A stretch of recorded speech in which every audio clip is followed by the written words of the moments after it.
warahmatullahi wabarakatuh. Shalom, selamat siang. Kami dari kelompok 1 dalam mata kuliah organisasi administratif internasional akan memperkenalkan diri. Pertama, saya sendiri ketua dari kelompok 1, Dewi Arista Putri, NPM saya 2063 201028.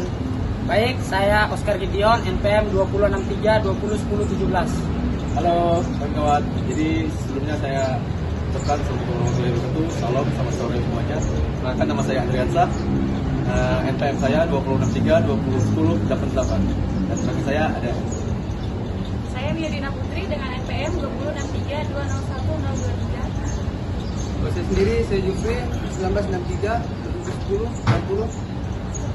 Saya Hendrikus Tegawa, NPM 2063 201031. Baik, hari ini kami akan melakukan wawancara dengan narasumber NGO yang ada di Samarinda, yaitu KPA atau Komisi Penanggulangan AIDS.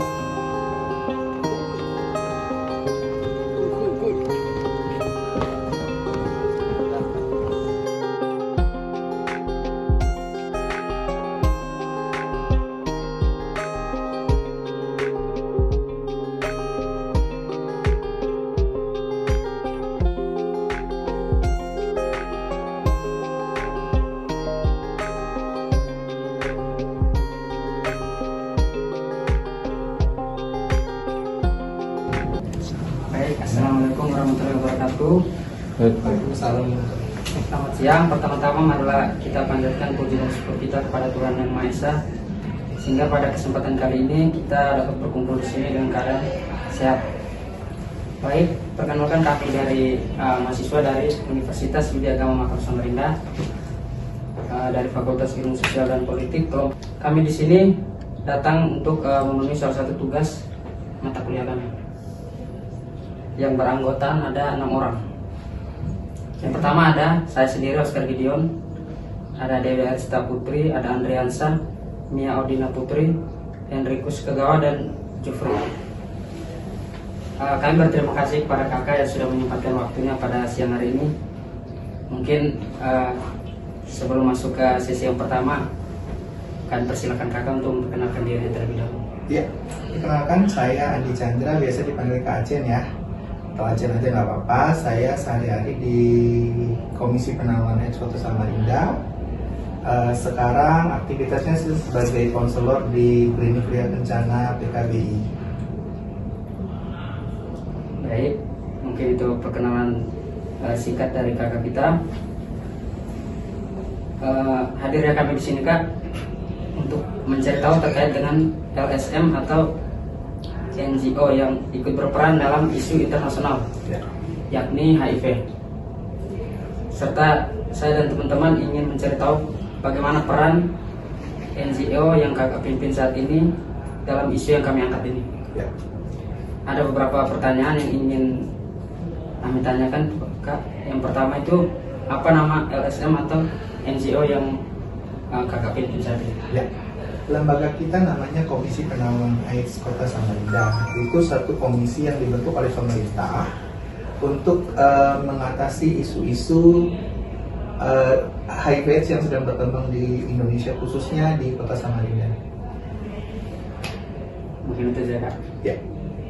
Kemudian untuk pertanyaan yang selanjutnya, bagaimana sejarah awal berdirinya LSM atau NGO terkait dengan perlindungan HIV tadi? Ya, seperti tadi sempat di awal saya berbicara bahwa ini untuk penanggulangan HIV/AIDS. Jadi pemerintah Indonesia itu sudah sangat aware dengan isu-isu HIV.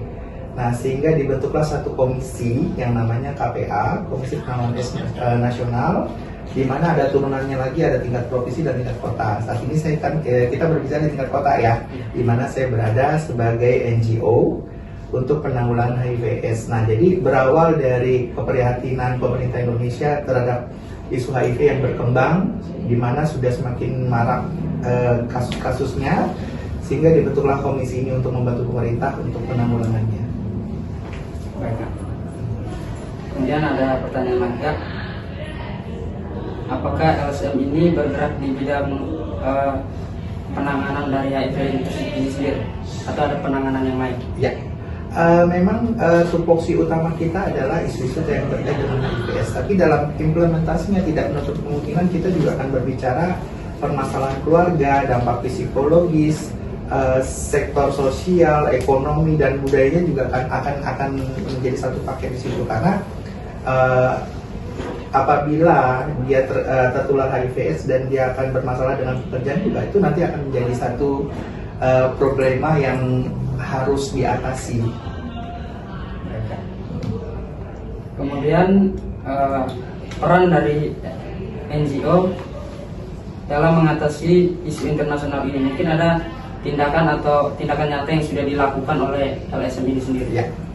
Yang pasti kita untuk penanggulangan HIVS khususnya di Kota Samarinda itu nggak bisa bekerja sendiri, karena kalau sendiri ya kita punya keterbatasan. Untuk itu kita berkolaborasi dengan instansi-instansi lain yang terkait seperti Dinas Sosial, Dinas Ketenagakerjaan, serta sektor sosial yang kita merasa terkait dengan isu-isu HIV. Kenapa kita bekerja sama dengan Dinas Sosial misalnya?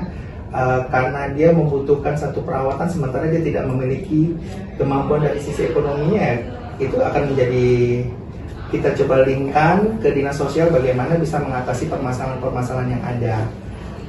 Kemudian kalau Dinas Ketenagakerjaan misalnya, itu nanti terkait ODA, orang yang dengan HIV/AIDS ini misalnya mengalami pemutusan hubungan kerja karena status HIV-nya. Nah, kita nanti akan mengadvokasi dari sisi prinsip ILO-nya, perlindungan ketenagakerjaan, bagaimana mereka dilindungi secara ILO bahwa tidak boleh status HIV orang tersebut dijadikan dasar untuk memutuskan hubungan kerja. Jadi itu ada prinsip-prinsip ILO-nya. Baik, Kak. Kemudian berbicara terkait dengan HIV ini, tentunya ada data gitu untuk yang terjangkit HIV itu sendiri, kebanyakan perempuan atau laki-laki, Kak? Ya, kalau secara nasional saat ini memang laki-laki, karena laki-laki ini adalah yang terbanyak ya, prosentasenya dari perempuan tetap laki-laki, karena laki-laki adalah pengambil keputusan untuk melakukan seks beresiko atau tidak beresiko. Contohnya pemakaian kondom saja, itu keputusannya ada di laki-laki. Kalau perempuan hanya menerima saja, nah, sehingga kasusnya lebih banyak di laki-laki. Baik, ada pertanyaan terakhir, Kak. Ya. Yang menjadi komitmen atau visi misi dari NGO ini sendiri. Visi dan misinya sejak awal dibentuk itu adalah sebagai fasilitasi untuk perorangan atau individu, kelompok atau lembaga yang bergerak di isu HIV. Itu fasilitasinya semua ada di KPA. Ya, sebagai induk leading sektornya di Indonesia, khususnya Samarinda, itu bicaranya KPA Kota Samarinda untuk bagaimana mengkoordinir individu, kelompok atau lembaga yang bergerak di bidang isu-isu HIV. Mungkin ada teman-teman yang ingin bertanya lagi. Ada satu pertanyaan, Kak, Ya, dari silakan. teman kita di sini. Mengapa HIV dapat menyebabkan seseorang dalam waktu lama dapat menderita berbagai jenis penyakit? Ya, ini kalau boleh jelasnya kita bicara dari HIV dulu ya. HIV adalah Human Immunodeficiency Virus, virus yang menyerang sistem kekebalan tubuh manusia. Jadi yang diserang itu sistem kekebalan tubuhnya atau sel darah putih, limfosit atau sel T-nya, yang lama-lama nanti akan menjadi berkurang atau terjadi kerusakan pada sistem imunnya. Nah, di saat imunnya berkurang atau mengalami kerusakan pada sistemnya, penyakit-penyakit yang dalam keadaan kita sehat itu akan ditolak oleh si imun, tapi karena imunnya sudah berkurang, dia akan mudah masuk. Penyakitnya yang dinamakan infeksi oportunistik. Itu infeksi-infeksi yang mengambil kesempatan di saat si imunnya lemah. Nah, jadi bisa aja nanti satu orang itu terkena batuk yang susah disembuhkan, diare yang berkepanjangan, meningitis, hepatitis, kemudian infeksi saluran pernapasan akut dan getah bening. Jadi satu orang mungkin bisa ada lebih dari satu, tergantung kasuistiknya, kasusnya masing-masing ya. Jadi nggak bisa yang orang HIV itu harus batuk semuanya, nggak bisa. Jadi satu orang bisa ada satu atau dua atau tiga gitu loh, tergantung kondisinya sendiri orang tersebut. Nah, dia itu sudah dimasukkan ke fase AIDS. Nah, itu adalah acquired immunodeficiency syndrome, itu dimana munculnya gejala-gejala penyakit akibat berkurangnya atau terjadinya kerusakan pada sistem kekebalan tubuh manusia itu. Nah, itu jadi dari HIV ke AIDS-nya. Kemudian, apakah bisa disembuhkan? Bisa disembuhkan, tapi tidak menghilangkan si virusnya dengan terapi ARV, antiretroviral. Itu harus diminum seumur hidup. Nah, bagaimana kita mencegah? Karena itu penting sekali untuk mengetahui kita bagaimana tercegah dari penyakit ini. Karena kalau sudah tertular, itu konsekuensinya sangat banyak, di mana harus makan obat seumur hidup, harus menjaga perilaku seksualnya menjadi lebih aman. Nah, kalau kita berbicara sisi preventifnya adalah metode ABCDE, ya, di mana A itu adalah abstinent. Anda dianjurkan untuk tidak melakukan hubungan seks sebelum menikah untuk orang yang belum menikah. Kemudian yang B, be faithful, bersikap saling setia kepada pasangan. Ini untuk yang sudah menikah. Artinya kalau sudah menikah harus setia kepada pasangannya. Tidak boleh lagi ada yang kiri kanan. Kemudian yang C, cegahlah dengan menggunakan kondom. Kalau tidak bisa setia, yang belum menikah tidak melakukan hubungan seks, ya mungkin opsinya adalah C. Tapi kalau bisa kan tidak melakukan hubungan seks dulu. Kalau yang belum menikah tidak mau hubungan seks, yang sudah menikah tetap setia, kita nggak perlu bicara yang C. C ini adalah senjata terakhir. Kemudian drug, dianjurkan tidak menggunakan narkoba, terutama yang suntik. Karena kalau yang suntik dia akan terjadi percepatan penularan melalui pembuluh darah. Jarumnya langsung menembus pembuluh darah, dan apabila jarumnya terpapar virus akan ada resiko penularan HIV-nya. Kemudian edukasi. Nah, seperti ini adalah edukasi, di mana ada yang menyampaikan informasi, ada yang menerima informasi, dan terjadi komunikasi dua arah. Nah, itu sifatnya edukasi, sehingga masyarakat di luar sana bisa tahu bagaimana bisa menghindari ini dari tidak tertular HIV-nya itu. Okay. Ada satu pertanyaan terakhir kan? Ya, silakan. Saya sendiri, HIV ini kan yang pernah saya dengar itu banyak terjangkit di anak-anak remaja, khususnya SMA. Ya. Mungkin karena pergaulan bebas. Kira-kira langkah pencegahan yang bisa dilakukan oleh anak-anak muda yang sudah terjangkit, tapi mereka nggak sadar bahwa mereka sudah terjangkit HIV itu sendiri. Ya. Dan di sini perlunya peran sosialisasi ke masyarakat seluas-luasnya.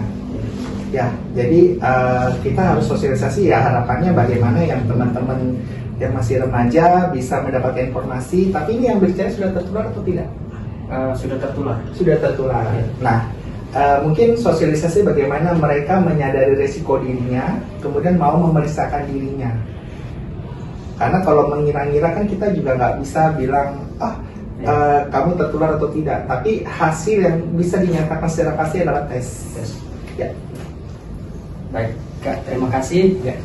Atas ketersediaan waktunya dan sudah menyempatkan waktunya untuk memberikan beberapa informasi yang kami butuhkan. Ya. Saya dan teman-teman mengucapkan banyak terima kasih untuk hari ini karena kakak sudah bersedia menyempatkan waktunya. Ya. Mungkin untuk kegiatan hari ini ada closing statement dari kakak sendiri. Ya. Kalau dari saya sih, remaja Indonesia, masyarakat Indonesia khususnya Kota Samarinda, semakin Anda banyak tahu, semakin Anda bisa terhindar dari bahaya HIV/AIDS. Jadi jangan sungkan-sungkan mencari tahu apa itu HIV, bagaimana cara menularnya, bagaimana cara pencegahannya, sehingga kita bisa terhindar dari bahaya HIV/AIDS. Itu saja.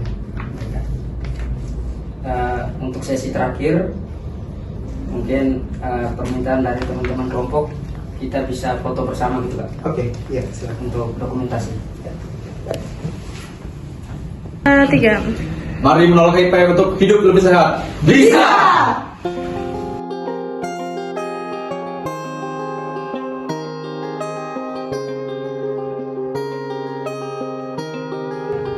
Baik, assalamualaikum warahmatullahi wabarakatuh.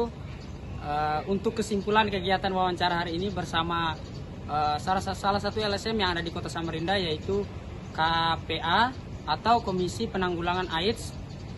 Terkait dengan peran dari KPA ini, kami mengangkat isu yaitu HIV. yaitu isu internasional. Untuk perannya sendiri, KPA ini berperan sebagai pengawas atau menanggulangi setiap permasalahan-permasalahan AIDS, HIV yang ada di Kota Samarinda. Mungkin itu kesimpulan hari ini. Sekian dan terima kasih. Selamat siang.